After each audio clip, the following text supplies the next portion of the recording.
এরপর আল্লাহ নবী এই হাদিসের মধ্যে বলেন 5 শ্রেণীর শহীদের আলোচনা করলেন। 1 নাম্বার আল মাতউনু শহীদ, মহামারীতে কোনো ব্যক্তি যদি মারা যায়, প্লেগ রোগে যদি মারা যায়, ওই ব্যক্তি শহীদ হয়ে যায়। 2 নাম্বার আল মাবতুনু শহীদ, পেটের রোগে যদি কেউ মারা যায়, কলেরা ডায়রিয়া হয়ে মারা গেলে ওই ব্যক্তি শহীদ। হ্যাঁ, কলেরা ডায়রিয়া, এই ব্যক্তি শহীদ 2 নাম্বার। 3 নাম্বার আল গরিকু শহীদ, কোন ব্যক্তি যদি পানিতে ডুবে মারা যায় ওই ব্যক্তি শহীদ হয়ে যায়। 4 নাম্বার সাহিবুল হাদামি শহীদ, কোন ব্যক্তি গাছের নিচে দাঁড়ায় আছে, ডাব পরে তাল পরে মারা যায়, ছাদের নিচে দাঁড়ায় আছে, ছাদ পরে মারা যায়। কার নিচে আপনি দাঁড়িয়ে আছেন, হঠাৎ ছাদের থেকে একটা ইট আপনার মাথায়, ফুলের টপ পরে আপনার মাথায় পড়ে আপনি মারা গেলেন, আল্লাহ নবী বলেন শাহাদাতের মর্যাদা পেয়ে গেলাম। 5 নাম্বার শহীদ ফি সাবিলিল্লাহ, আল্লাহর রাস্তায় যে জিহাদ করে শহীদ হয় ব্যক্তি শহীদ হয়ে যায়।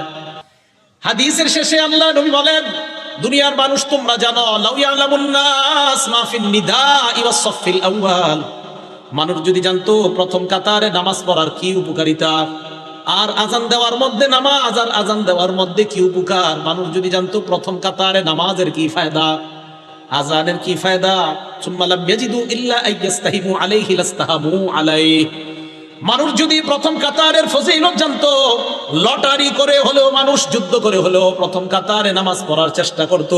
আর যদি আজানের ফজিলত জানতো, লটারি করে হলেও নিজের নাম লিস্টের মধ্যে এনে মুসলমান আজান দেওয়ার চেষ্টা করত। তাহলে আপনারা যদি জানতেন ফজিলত, নবীজি বলেন মানুষ বুঝতেছে না কেন যে প্রথম কাতারের ফজিলত, আজানের কি পরিমাণ ফজিলত, এগুলা মানুষ খুব মুয়াজ্জিনের অপেক্ষায় থাকে। আমাদের সকলকে আল্লাহ সহি শুদ্ধভাবে আজান শিখে এই আজানের আমল যেন আমরা করে আল্লাহর কাছ থেকে এই ফজিলত অর্জন করতে পারি, আল্লাহ তৌফিক দান করেন। সবাই আজান দেওয়ার নিয়ত হয়েছে তো ইনশাআল্লাহ? এগুলো 2 নাম্বার। 3 নাম্বার, আজান যে ব্যক্তি দেয় কিয়ামতের ময়দানে তার গলা সবচেয়ে লম্বা হবে। মানে কি জিরাফের মতো? হ্যাঁ, মন দিয়ে শোনেন। মুসলিম শরীফের 387 নাম্বার হাদিস, 387, আমাদের মাদ্রাসা সিলেবাস অনুযায়ী 387, মোট হাদিস সংখ্যা হবে 3033টা।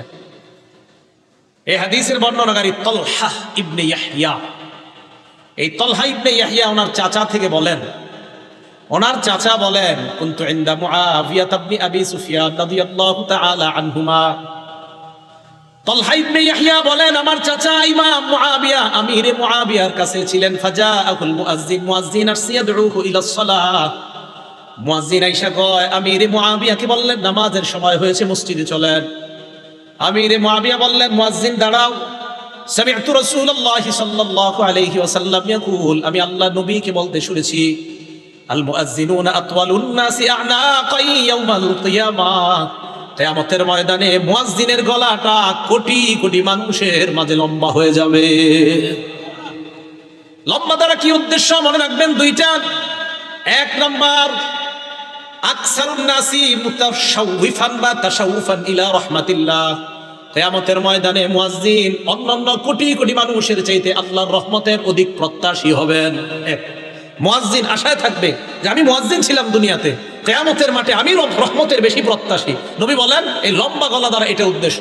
2 নাম্বারটা বুঝেন কি? 2 নাম্বার, 1 নাম্বারটা আরেকটু বুঝেন, লিআন্নাল মুতাশাউফা ইউতিলু উনুখা ইলা মা ইয়াতাতাল্লাউ আলাই, যে ব্যক্তি আকাঙ্ক্ষা করে কোনো জিনিসের, ওই ব্যক্তি তার আকাঙ্ক্ষিত বস্তুটার দিকে গলাটা এইভাবে বাড়ায়া তাকায়। যেই ব্যক্তি কোনো জিনিসের আকাঙ্ক্ষা করে, আগে তো রেজাল্ট বের হইতো বোর্ডে, এখন তো মোবাইলে বের হয়ে যায়। আগে যখন পরীক্ষার রেজাল্ট দিত আমরা হাসি উল্লাস করতে করতে স্কুলে যাইতাম আমাদের রেজাল্ট দেখার জন্য।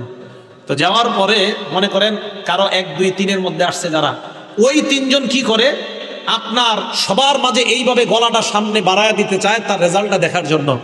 বোঝা গেল কোনো ব্যক্তি কোনো জিনিসের আকাঙ্ক্ষা আর আকাঙ্ক্ষিত বস্তুটা যদি দামি হয়, বাজারে মাছ আসছে আপনার রুই মাছ ভালো ভালো, আপনারা 10-20 জন সামনে দাঁড়ায় আছেন, বড় রুই মাছটার দিকে পিছন থেকে সবাই খালি গলা এইভাবে বাড়ায় বাড়ায় দেখতে চায়। বুঝা গেল আকাঙ্ক্ষিত জিনিস, যেই জিনিসটা মানুষ কামনা করে ওইটার দিকে গলাটা একটু আগে বাড়ায়। তাই আল্লাহ রসুল বলেন কিয়ামতের ময়দানে মুয়াজ্জিনকে আল্লাহ এত রহমত দান করবেন, এত সওয়াব দিবেন যে সে তার সওয়াবের জন্য বারবার গলাটা আল্লাহ রহমতের দিকে এমন করবে। কি মনে থাকবে সবার? এটা হলো লম্বা গলা। 2 নাম্বার, কিয়ামতের ময়দানে মুয়াজ্জিন নেতা হবে। সুবহানাল্লাহ, কি হবে? নেতা। ওয়াল আরাবু তাসিফু, আরবরা নেতাকে তাসিফু সাদাতা বিতুলিল উনুক, আরবরা কখনো কখনো নেতাকে বলে লম্বা গলাওয়ালা। আরবরা কখনো কখনো লম্বা গলা দ্বারা নেতা উদ্দেশ্য করে থাকে। আল্লাহ রাসূল এই হাদিসের মাধ্যমে দ্বিতীয় অর্থ বুঝায়, ও মুসলমান, কিয়ামতের ময়দানে মুয়াজ্জিন তো নেতৃত্বের আসন গ্রহণ করবে। আপনারা চাই স্টলে একজন আরেকজন ইনশাআল্লাহ এই কথাটা বুঝাইতে পারবেন না, এলাকার ভাষায় বুঝাই দিবেন। আমরা গীবত শেখায়ত করব না, আমরা এইগুলো আলোচনা করব ইনশাআল্লাহ। আল্লাহ আমাদেরকে তৌফিক দান করেন। এটা গেল আপনার লম্বা গলার ব্যাখ্যা। তাহলে 3 নাম্বার, কিয়ামতের ময়দানে মুয়াজ্জিনের গলাটা হবে সবচেয়ে লম্বা। 4 নাম্বার ফজিলত, আশ-শাইতানু ইয়াফিরু মিনাল আযান, আযান দিলে শয়তান দৌড়ায় পালায়। সুবহানাল্লাহ, আযান দিলে শয়তান দৌড়ায় পালায়। এখন একটা হাদিস শোনাবো, হাদিস শোনার পরে সত্যি করে বলবেন আপনাকে ওই অবস্থা হয় কিনা। আগে হাদিসটা শুনেন। সহিহ বুখারী হাদিস নাম্বার 608 নাম্বার হাদিস।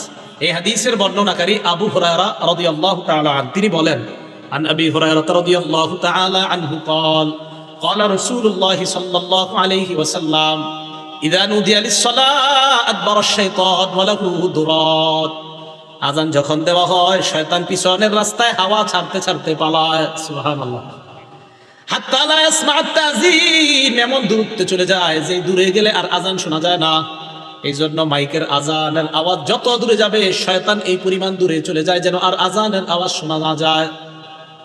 এরপরে দেখেন, হাত্তা ইযা কাদান নিদা, মুয়াজ্জিন সাহেব যখন আযান শেষ করে, আকবালা, শয়তান আবার আয়েশা মসজিদের আশেপাশে ঘুরতে থাকে আর মুসল্লিদের অপেক্ষা করতে থাকে, আসো মুসল্লিরা আসো।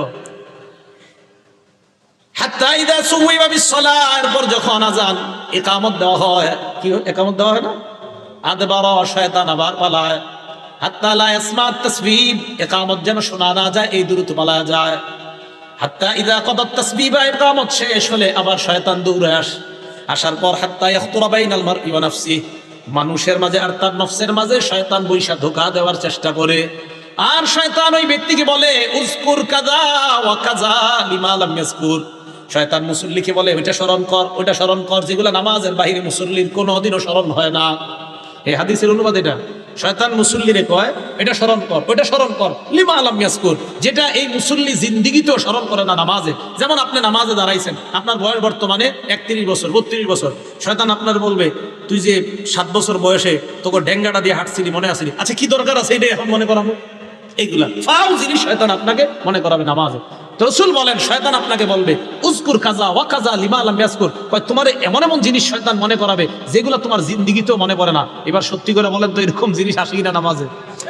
নামাজে দেখবেন যত আজগুবি, আপনার নামাজে মনে হবে আমি যদি বিল ক্লিনটন হইতাম, আচ্ছা কি দরকার আছে আপনার এটা মনে হওয়ার। এইগুলা শয়তান আপনাকে নামাজে এগুলো মনে করাবে। তো রাসূল আকরাম সাল্লাল্লাহু আলাইহি সাল্লাম বলেন, শয়তান আযান শুনলে পালায়। তাহলে বলেন তো, যে জিনিসের মাধ্যমে শয়তানকে দৌড়ের উপর রাখা যায় এই আমলটার নাম কি? আযান। সবাই বলেন এই আমলের নাম কি?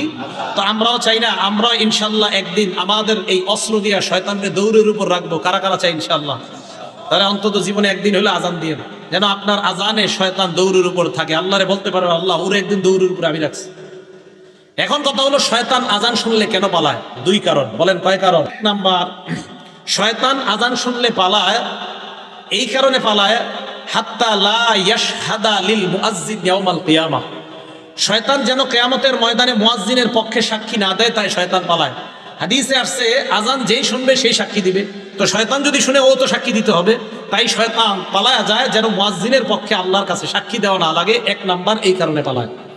2 নাম্বার, শয়তান পালায়, ইবনে হাজার আসকালানী রাহমাতুল্লাহি আলাইহি বুখারী শরীফের ব্যাখ্যা গ্রন্থ লেখছে ফাথুল বারী 2 নম্বর খণ্ড 87 নম্বর পৃষ্ঠায় উনি লেখেন, লিআন্নাল আযানা দুআউন ইলা সালাতিল মুশতামিলা, কেননা আযান এমন এক আহ্বান, যে আহ্বান মানুষকে নামাজের দিকে ডাকে। এমন নামাজ, যেই নামাজ মুশতামিলাতুন আলা সুজুদিল্লাযী আবাহ, যেই নামাজের মধ্যে সিজদা আছে, আর ওই সিজদা শয়তান অস্বীকার করেছে আল্লাহর সামনে। আল্লাহ বলছিল উসজুদু লি আদম, শয়তান সিজদা করে নাই। আল্লাহ বলছে শয়তানকে, ইবলিসকে বলছে উসজুদু লি আদম, আদমকে সিজদা করো। ইবলিস সিজদা করে নাই।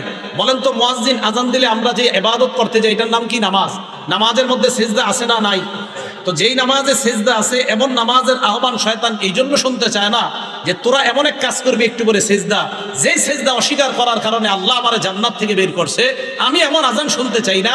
তাই শয়তান আজান শুনলে পালায়া যায় যেন ও আপনার আর আমার বন্ধু না হয়, কারণ ও তো সেজদা অস্বীকার করে, আমরা সেজদা স্বীকার করি, ও অস্বীকার করার জন্য পালায়া যায়। এই দুই কারণে শয়তান পালায়।